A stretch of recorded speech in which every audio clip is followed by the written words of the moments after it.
రోజు మంత్రి గారి ఇంటి మీదకి పోలీసులు పోయారు. అసలు ఎందుకు పోయారు, ఎవరు పంపించారు? నిజంగా ఆ రోజు చూస్తూ ఉంటే అర్ధరాత్రి టాస్క్ ఫోర్స్ వాళ్ళు మంత్రి గారి ఇంటికి పోతూ ఉంటే ఆ రోజు మాట్లాడుతున్న సందర్భంలో సీఎం గారికి అత్యంత సన్నిహితుడైన అతని దగ్గరే ఈ డిస్కషన్ జరిగింది, సెటిల్మెంట్ జరిగింది. అక్కడే బెదిరించిందని లింక్ బయటపడ్డా కూడా అసలు అతని గురించి ఎంక్వైరీ చేసిందంటే లేదు. అసలు నిజంగానే మంత్రి గారి ఇంటి మీదకి పోతున్నప్పుడు ఎఫ్ఐఆర్ ఉందా, అసలు ఎఫ్ఐఆర్లో ఏం రాశారు, అసలు కంప్లైంట్ ఎవరిచ్చారు, అదన్నా కనీసం ప్రజల ముందు పెట్టాలి కదా పోలీస్ శాఖ డ్యూటీ ఏంటి? ఒక ఎఫ్ఐఆర్ బుక్ చేయాలన్నప్పుడు ఒకరింటి మీదకి పోతున్నప్పుడు ఆధారాలు ఉండాలి. ఒక మంత్రి గారేమో లెటర్ రాశారంటారు, మరి ఆ మంత్రి గారు లెటర్ రాశారా లేదనేది పోలీస్ శాఖ చెప్పాలి. మరి మంత్రి గారి ఇంటి మీదకి ఇంకో మంత్రి గారి ఇంటి మీదకి వెళ్తున్నప్పుడు కనీసం ఎఫ్ఐఆర్ ఉందా లేదా, ఎఫ్ఐఆర్ ఉంటే ఏ బేసిక్ మీద ఎఫ్ఐఆర్ చేశారు, దాంట్లో ఎవరెవరి పేర్లు ఉన్నాయి, ఇవన్నీ చెప్పాల్సిన అవసరం ఉందా లేదా? అసలు నిజంగానే మంత్రి గారి ఇంటికి వెళ్ళమని ఆదేశించింది ఎవరు, అదన్న వివరాలు ప్రజల ముందు ఉంచాలి కదా. ఇవన్నీ వదిలేసి ఆ రోజు ఒక హైడ్రామా జరిగింది అయిపోయింది అన్నట్టు వదిలేస్తూ ఉన్నారు.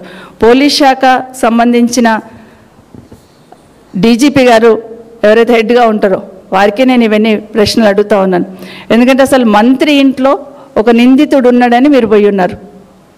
అసలు నిందితుడికి ఆ ఇంట్లో ఆశ్రయం ఇవ్వడం నేరమా కాదా? అక్కడ ఉన్నాడంటే అది తప్పవుతుందా కాదా ఒకసారి పోలీస్ శాఖ మననం చేసుకోవాలి. నిందితుడిని అరెస్ట్ చేయడానికి వెళ్ళినప్పుడు పోలీసులను అడ్డుకోవడం కూడా నేరమే కదా. ఒకటి ఆ ఇంట్లో పెట్టడం ఒకటి నేరం, అర్ధరాత్రి ఆ ఇంటి మీదకి పోవడం ఒకటి తప్పు. మంత్రిగా ఉన్నప్పుడు మంత్రి ఇంటి మీదకి వెళ్ళమని ఎవరు ఆదేశాలు ఇచ్చారనేది ఖచ్చితంగా ప్రజల ముందు చెప్పాలి. అసలు ఆ వెళ్ళడానికి వాళ్ళ ఇంట్లో నిందితుడు ఉండడానికి ఎవరు కంప్లైంట్ ఇచ్చారనేది కూడా చెప్పాల్సిన అవసరం ఉంది. అసలు నిందితుడిని మంత్రి గారే స్వయంగా కారులో తీసుకొని వెళ్ళిపోతే దాని మీద విచారణ ఉండదా? పోలీసులు మరి అది తప్పా కాదా? సమాజంలో ఇట్లా ఎవరైనా తీసుకెళ్తే మీరు యాక్సెప్ట్ చేస్తారా? ఇది కాకుండా అసలు ఈ వివాదానికి కేంద్ర బిందువు ఎక్కడ సెటిల్మెంట్ జరిగింది? మరి అక్కడ ఎక్కడైతే సెటిల్మెంట్ జరిగింది అంటున్నారో, ఎవరైతే ముఖ్యమంత్రి గారికి చాలా దగ్గర ఉన్నారని అంటున్నారో, మరి వాళ్ళ దగ్గర సెటిల్మెంట్ జరిగింది అన్నప్పుడు అతన్ని కూడా విచారించాలి కదా. అతన్ని ఇట్లా వదిలేస్తారు.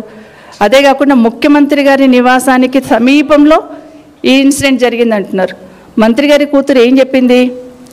ఎక్కడైతే సెటిల్మెంట్ చేస్తున్నారో అక్కడ గన్ కూడా ముఖ్యమంత్రి గారే ఇచ్చి పంపించారు స్వయంగా మాట మాట్లాడుతున్నారు. అసలు దీని వెనకాలంతా ఏం జరుగుతుంది అని పోలీస్ శాఖ కంప్లీట్గా విచారణ చేసి చెప్పాల్సిన అవసరం ఉందా లేదా ఒకసారి ఆలోచించాలి. ఈరోజు ముఖ్యమంత్రి గారి దగ్గరున్న వ్యక్తి దగ్గరనే గన్ ఉందన్నప్పుడు అది ఎక్కడి నుండి వచ్చింది, ఎలా వచ్చింది అని ఎంక్వైరీ చేయాల్సిన బాధ్యత పోలీసుల మీద లేదా?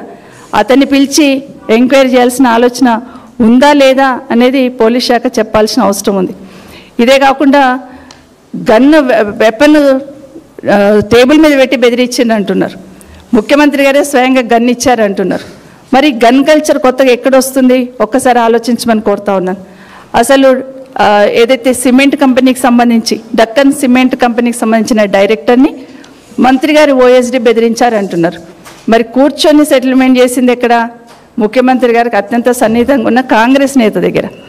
మరి అతన్ని కూడా విచారించాల్సిన అవసరం ఉంది కదా. మరి అతని మీద విచారణ జరపాలి కదా. అతన్ని మీరు విచారించారా? ఇప్పటి వరకు ఎందుకు ఎక్కడైతే కూర్చొని ముఖ్యమంత్రి గారి ఇంటి వెనకాలనో పక్కలనో దగ్గరలోనో ఉన్న ఇంటి దగ్గర సెటిల్మెంట్ జరిగింది అంటున్నప్పుడు మీరు అతన్ని విచారించారా లేదనేది ఒకటి అవసరం. అసలు గన్ ఎక్కడి నుండి వచ్చింది, గన్ ఎవరిచ్చారు, గన్ బెదిరించాల్సిన అవసరం ఏమొచ్చింది, ఆ సందర్భం ఏంటి, ఇవన్నీ ఎంక్వైరీ చేస్తారు కదా. అవన్నీ చేసిన తర్వాతనే మీరు నిందితుని దగ్గరికి వెళ్తారు.